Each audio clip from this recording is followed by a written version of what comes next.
Dans cette vidéo, on va voir comment calculer une moyenne pondérée. Afin de vous expliquer ce qu'est une moyenne pondérée, je vais prendre cet exemple. Dans un magasin, les clients peuvent acheter des sacs de ciment de 2, 5, 10, 15 ou 20 kg. Aujourd'hui, 25 clients ont acheté chacun un sac dont voici les masses en kilogrammes. Et là, on a toute la liste. Pour calculer la masse moyenne d'un sac acheté, on a vu dans la vidéo sur les moyennes qu'il faut commencer par faire la somme de toutes les données. Donc ici, la somme des masses de tous les sacs. Ça donnerait 2 plus 5 plus 2 plus 10 plus 15, etc. Et ensuite, on divise par l'effectif total. On n'a même pas besoin de compter car l'énoncé a dit que 25 clients ont acheté un sac, donc il y a 25 sacs, on divise par 25. Vous voyez comme ce calcul est affreusement long à écrire et du coup désagréable à lire. J'ai d'ailleurs eu du mal à le faire tenir sur une seule ligne. Heureusement qu'il n'y avait que 25 clients, car s'il y en avait eu 1000, on serait encore en train d'écrire le calcul. Mais justement, quand on a beaucoup de données et qu'on retrouve plusieurs fois les mêmes valeurs, on ne présente pas une liste comme j'ai fait, on présente plutôt un tableau. Si l'énoncé avait donné un tableau au lieu d'une liste, à la première ligne on aurait eu la masse du sac en kilos et à la deuxième on aurait eu le nombre de clients ayant acheté ce sac.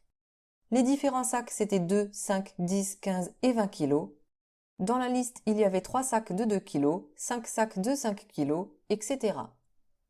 À l'avenir, quand vous aurez ce genre d'exercice, au lieu de vous donner une liste à rallonge, on vous donnera ce type de tableau. Maintenant, la question est, comment calculer une moyenne quand on a ce genre de tableau? Dans le tableau, je lis que 3 clients ont acheté un sac de 2 kg. Donc je devrais écrire 2 plus 2 plus 2. Mais dans ce cas, autant écrire 2 fois 3, c'est plus rapide. Ensuite, je suis toujours dans ma somme des données, donc je mets plus et je vais calculer les sacs de 5 kg. Il y a 5 clients qui en ont pris, donc ça donne 5 fois 5. Pour les sacs de 10 kg, il y en a 7, donc j'écris plus 10 fois 7. Ensuite, j'ai plus 15 fois 8 et enfin plus 20 fois 2. Il suffit de multiplier à chaque fois la masse du sac par l'effectif de ce sac-là, par le nombre de clients qui ont acheté ce sac. Maintenant qu'on a écrit la somme de toutes les données, on se souvient qu'on doit la diviser par l'effectif total. On avait dit que c'était 25, mais je vais faire comme si on ne le savait pas. Pour calculer l'effectif total lorsqu'on a un tableau comme ça, c'est très simple, il suffit d'additionner tous les effectifs, donc ici tous les nombres de clients. 3 plus 5 plus 7 plus 8 plus 2. On calcule, ça donne 261 sur 25, ce qui est égal à 10,44 kg. On n'oublie pas de répondre à la question posée, donc un client a acheté en moyenne 10,44 kg de ciment. On récapitule la méthode pour calculer une moyenne pondérée. C'est une fraction. Au numérateur, il suffit de faire la somme des produits valeur fois effectif, c'est-à-dire que dans chaque colonne, on multiplie le nombre du haut par celui du bas. Donc ici 2 fois 3, plus 5 fois 5, plus 10 fois 7, plus 15 fois 8, plus 20 fois 2. Et au dénominateur, c'est l'effectif total qui est la somme de tous les effectifs de la deuxième ligne. Donc ici 3 plus 5 plus 7 plus 8 plus 2. Ça s'appelle une moyenne pondérée car par exemple le sac de 2 kg a été acheté par 3 clients. Donc la masse de 2 kg est pondérée par le nombre de clients qui est 3. C'est le même principe que pour vos notes quand elles sont pondérées.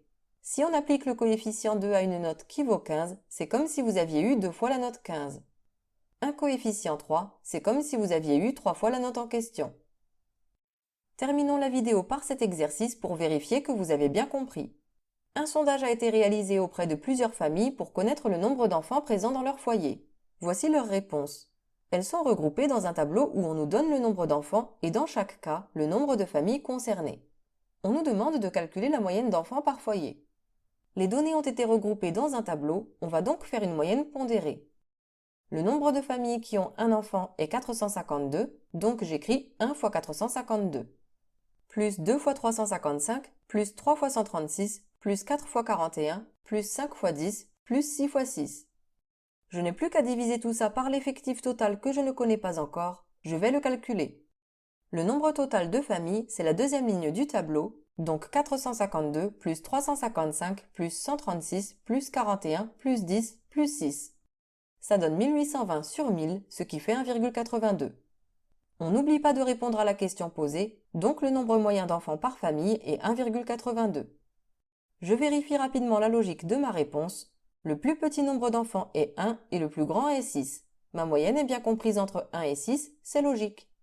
Et voilà, vous savez maintenant calculer une moyenne dans n'importe quelle situation.